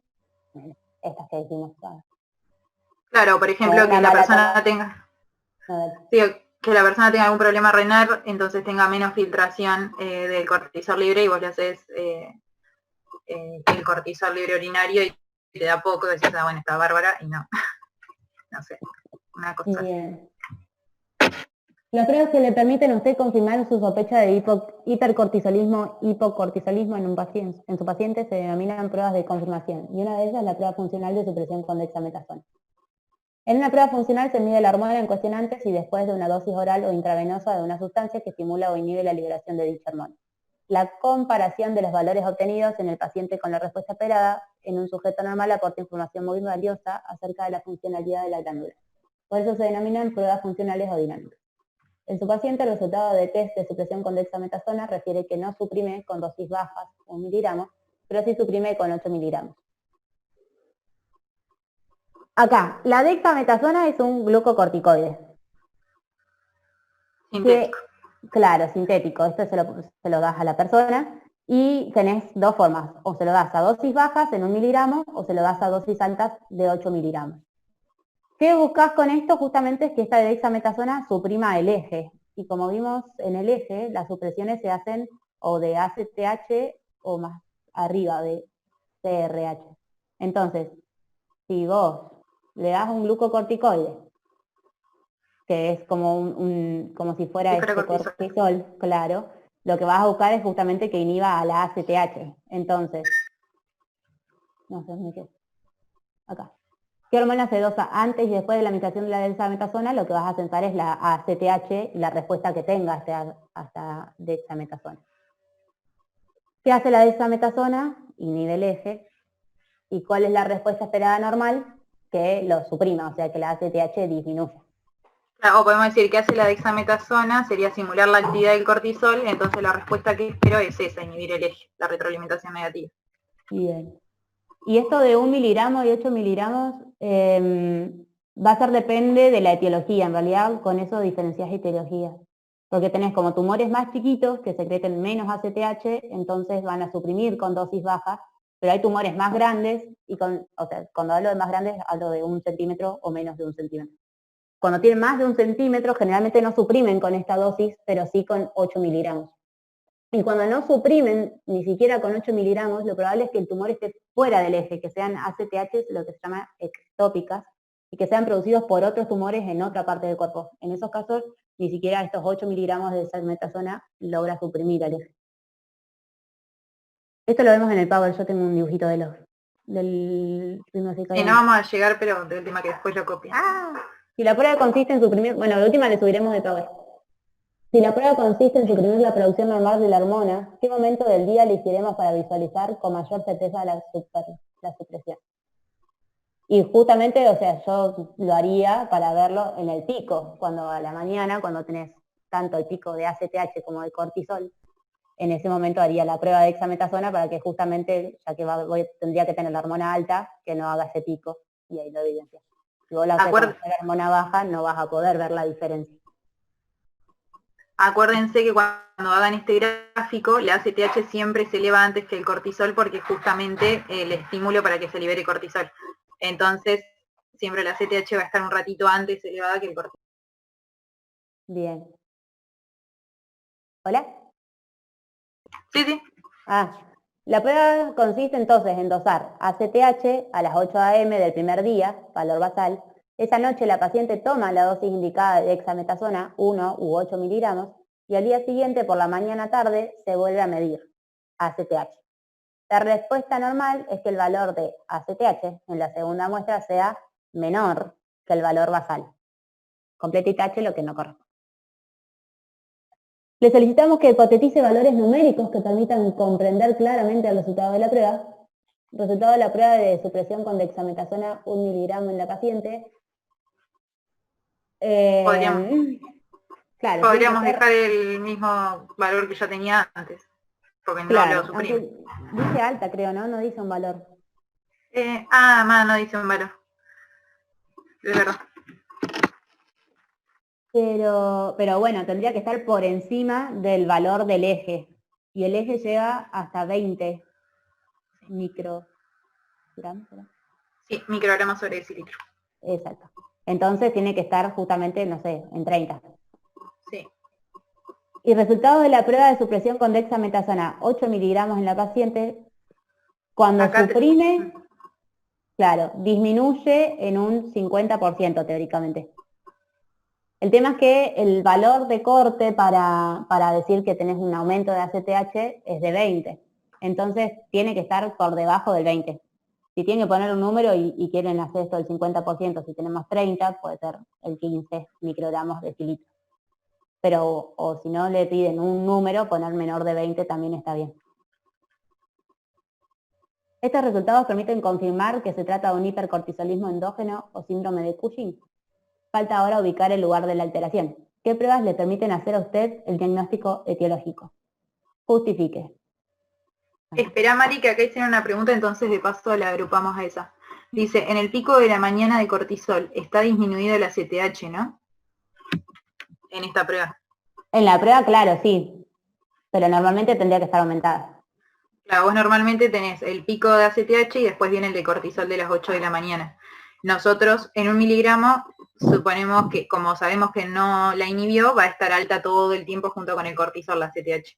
Pero técnicamente cuando le dimos los 8 miligramos, ese pico antes del cortisol va a estar disminuido porque reaccionó con 8 miligramos y bajó el contenido de ACTH. Exacto. Hoy cerré el chat, no sé si puse algo más. O sea que sí, está disminuida la ACTH. Bien. ¿Qué pruebas le permiten hacer a usted el diagnóstico etiológico? Y en este caso nosotros estamos pensando que tiene un aumento de ACTH por un aumento en la secreción de hipófisis. Lo que buscaríamos es una imagen que nos haga ver la hipófisis y así sí pues se puede ver el tumor que tendría o lo que fuera, ¿no? Claro, una resonancia, TAC. Claro. Resonancia. Y no sé qué quiere que justifique. Justamente por esto, para ver la adenoma. morfología de esta hipófisis, claro. El médico solicita un ataque abdominal que espera encontrar fundamente. Y acá, bueno, no vimos bien, pero todo esto del cortisolismo aumenta la grasa abdominal, entonces en la TAC podríamos ver este aumento de la grasa.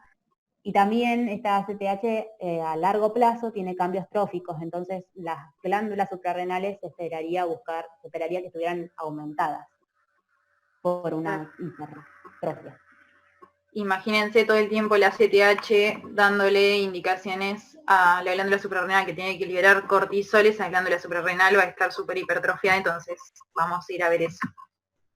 Bien. Relacionen los resultados obtenidos con las hipótesis elaboradas por ustedes, puedo confirmarlas, y si alguna hizo un hipercortisolismo, la puedo confirmar, y si no, bueno, las puedo descartar. ¿Qué conclusiones puede realizar acerca del diagnóstico bioquímico de las alteraciones endócrinas? Nada, esto es esto, de ir, primero hacemos las pruebas de escrutinio para ver qué tiene alto, si me da alto el cortisol, paso recién a las de diagnóstico del eje, que eso lo van a ver en el Power, está al final, así que véanlo y está bien claro. Bien.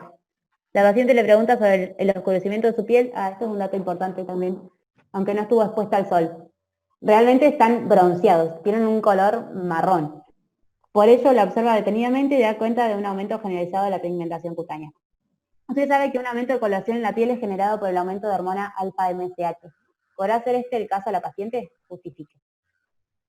Y acá A ver si tiene para hacer el sistema de siguiente, bla, bla, bla. Bien, podemos ver esto. Que la ACT, o sea, tenemos las POMC, que son las neuronas que están allá en, en, en el En el hipotálamo. núcleo 4. Claro, y van a estimular a las pruebas ACTH para que sinteticen estas tres. Y entre estas está la ACTH, que a su vez estimula a la alfa-MSH. Y esta alfa-MSH va a los melanocitos y produce este color bronceado característico de este hiper ACTH, de este aumento de la ACTH. Si solamente tuviera aumento de cortisol sin ACTH, la persona no está bronceada. El tema es la ACTH. Claro, porque la ACTH tiene la misma afinidad por el receptor que la alfa-MSH. Entonces, hay tanta cantidad de, si bien la afinidad es un poco menos de la ACTH sobre sobre ese receptor de alfa-MSH, hay tanta cantidad de ACTH que va a empezar a unirse al receptor de melanina, entonces va a empezar a generar la pigmentación de la piel. Exacto, y ese sería este otro mecanismo que está hablando, es la afinidad de la ACTH. Claro, por el receptor de la alfa-MSH. Bien. La paciente es menopáusica y con los efectos de hipercortisolismo le preocupa que tenga o desarrolle osteoporosis. ¿Por qué? Justifique. Bueno, esto es que la paciente, en general el estrógeno, acuérdense que nos protege, estimula los osteoblastos, inhibe los osteoclastos y se une, o sea, aumenta la osteoprogesterina que se une a la ranquele para que los osteoclastos no rompan el hueso. Entonces, tiene aumentada la probabilidad ya, como es menopáusica, tiene menor cantidad de estrógenos y aumenta la función de los osteoclastos. Y no llegamos a verlo, pero en el hipercortisolismo está aumentada también tanto la absorción de calcio como la excreción de calcio por riñón y la resorción ósea. Entonces va a tener muchísimas más chances de tener osteoporosis y es un peligro que hay que cuidar. Bien. A partir de los signos y síntomas y datos del examen físico que usted seleccionó, complete la siguiente tabla, en ella las debe correlacionar con algún dato de los exámenes complementarios. Que signos, síntomas y datos del examen físico, datos de los exámenes complementarios, fundamentación. Bueno, y en esto, por ejemplo, podemos poner, no sé, el edema y relacionarlo con la urea y creatinina que se le puede dar para la función renal o el ionograma. Se le puede ver la fascia redondeada, el aumento de la obesidad central, si tiene aumentado el índice de masa corporal, y podemos verlo con datos complementarios, le podríamos hacer glucemia, colesterol, triglicéridos. No sé si... El calcio también va a estar aumentado si por decir eso que alguna dije más. recién. No, la obesidad central, ya la mencionaste, todo esto, la resistencia a la insulina con la hiperglucemia. También el aumento de la tensión arterial, que podrían ver urea y creatinina para ver también la función renal, el ionograma, la equimosis también. Lo del potasio con la acción glucocorticoide en el receptor mineralocorticoide que va a producir la eliminación de potasio y absorción de sodio. La equimosis que dijimos que la podíamos valorar por el coagulograma, el hepatograma, el recuento de plaquetas. Ah, bueno, y acá es esto, justamente que o sea que los glucocorticoides producen esta, así como a grandes rasgos, es el aumento de la grasa abdominal y la lipólisis en las extremidades. Entonces, así como visual parece que tuvieran los bracitos hechos un palito y el abdomen bien gordo. Y esa disminución de grasa que es protectora es la que hace justamente que la paciente ante mínimos golpes los vasos se lesionen porque están ahí nomás sin esa capa de grasa que los protege. Y también la debilidad muscular es por eso, porque en realidad tiene los miembros bien finitos porque empieza a comerse el músculo la enfermedad. Proteólisis. Sí, bueno chicos, ya se corta, así que le subimos el power y cualquier duda del power nos escriben ahí en la misma publicación de Fisio y nos preguntan. Igual creo que lo dejamos bastante claro en el power. Para que lo único que quiero mostrarles si es que llego es lo del eje. Acá. Igual están en distintos, pero si ven, es como que a las 8 tienen este pico de cortisoles esto, y ven que va así como en ciclos, ¿no? Esto no es que aumenta así y cae. sino que va así muy chiquitito. Y el de ACTH, pero que acá está distinto, ven que tiene como el pico bien a las 6 de la mañana. Y justamente esto porque tiene que hacer efecto el ACTH, producir la absorción del colesterol, formar las hormonas, y por eso es que tiene un pico bastante antes. Acá, esto. Tenés como toda la absorción del colesterol que ingresa a la mitocondria, y acá es donde se forman todas las hormonas de la zona glomerular, fascicular y la reticular. Y lo otro que quería decir de esto que dijo lo del hiperaldosteronismo es que justamente tanto la zona glomerular como la zona fascicular de las glándulas suprarrenales son las que más afectadas están por la ACTH. Ay, perdón. ¿Está bien? Sí. Ya pasaron las 8, pero si nadie nos cerró, así que No, si querés terminar esa idea. No es la zona glomerular, es fascicular y reticular. En cambio, la aldosterona está más influenciada por el sistema renina-angiotensina-aldosterona. Entonces, la ACTH no va a hacer efecto tanto en aumento de aldosterona sola, pero sí va a hacer aumentos de cortisol y aumentos de andrógeno. Eso quería decir nada más. Sí, existe otra patología que se llama hiperaldosteronismo, que tenés solamente aumento de aldosterona por sí sola y regulada, no tiene nada que ver con el sistema renina-angiotensina. Pero, bueno, solamente eso, que la ACTH no influye tanto acá como sí en la zona fascicular y la reticular.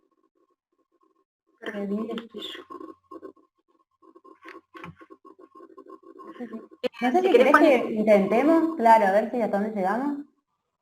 Es que no es que esta hora usan el aula y por eso nos tenemos que ir. ¿No había dicho eso una vez Escapini? Puede ser. Más que nada por eso, no sé si eso nos avisaría, nos lo cerraría, cómo sería la cosa, por eso no sé si seguir.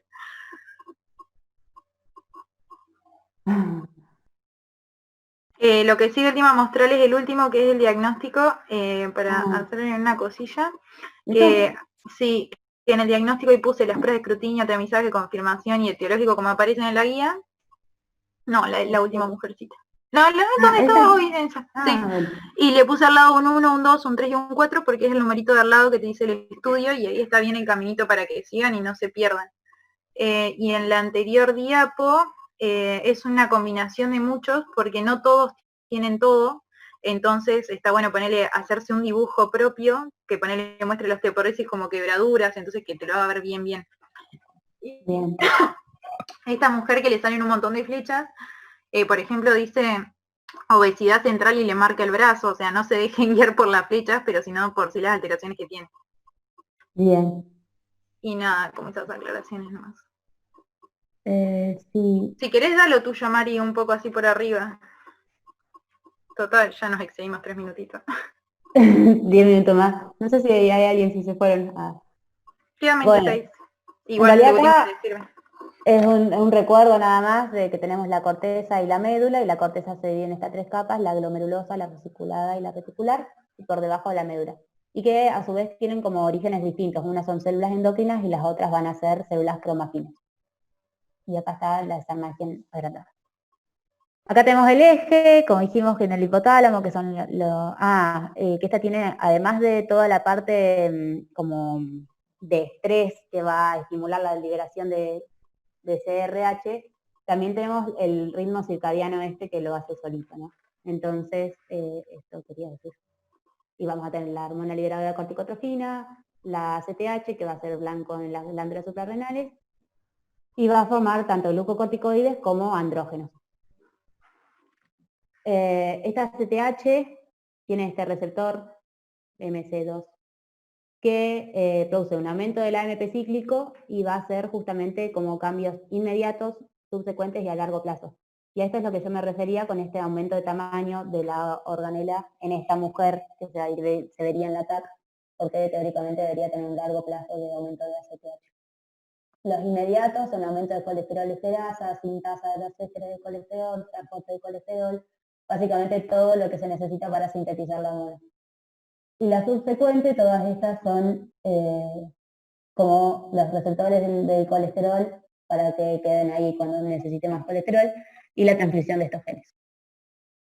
Entonces, para la síntesis de hormona vamos a tener el ingreso del colesterol, ya sea por LDL o por HDL, con sus respectivos receptores, Y acá tenemos otra vez esta enzima, la ACAT, que del colesterol esterificado nos va a dar colesterol libre, que es el que va a ingresar a la mitocondria y nos va a producir todas las distintas funciones como para que se forman las distintas hormonas.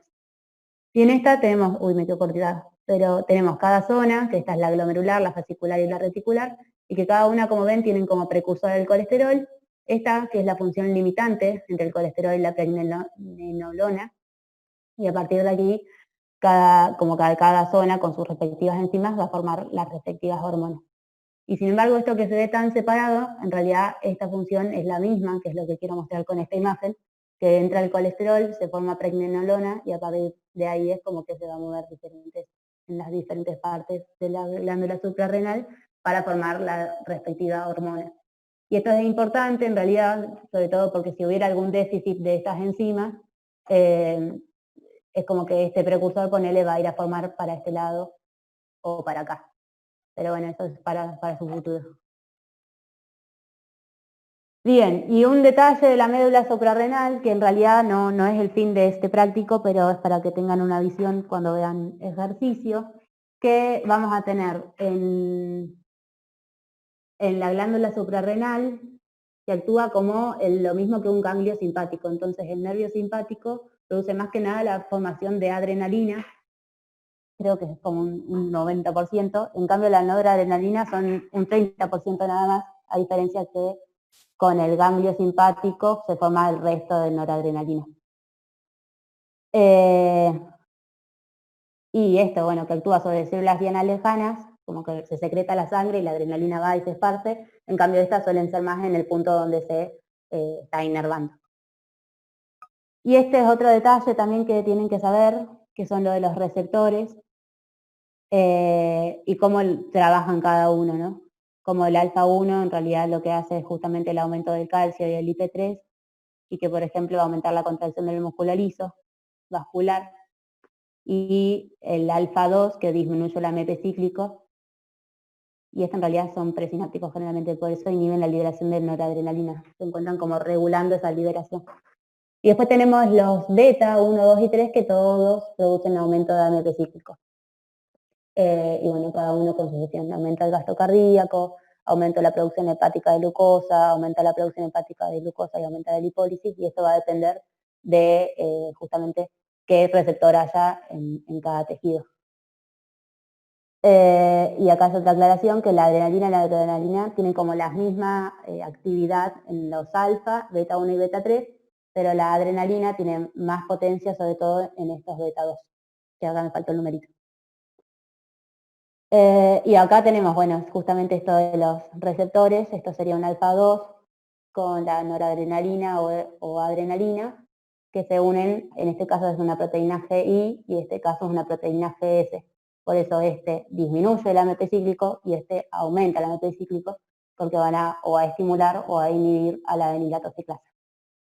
Y en cambio, el alfa 1 se une, o sea, es una proteína G asociada a una fosfolipasa C, que entonces te va a aumentar el IP3 y el calcio.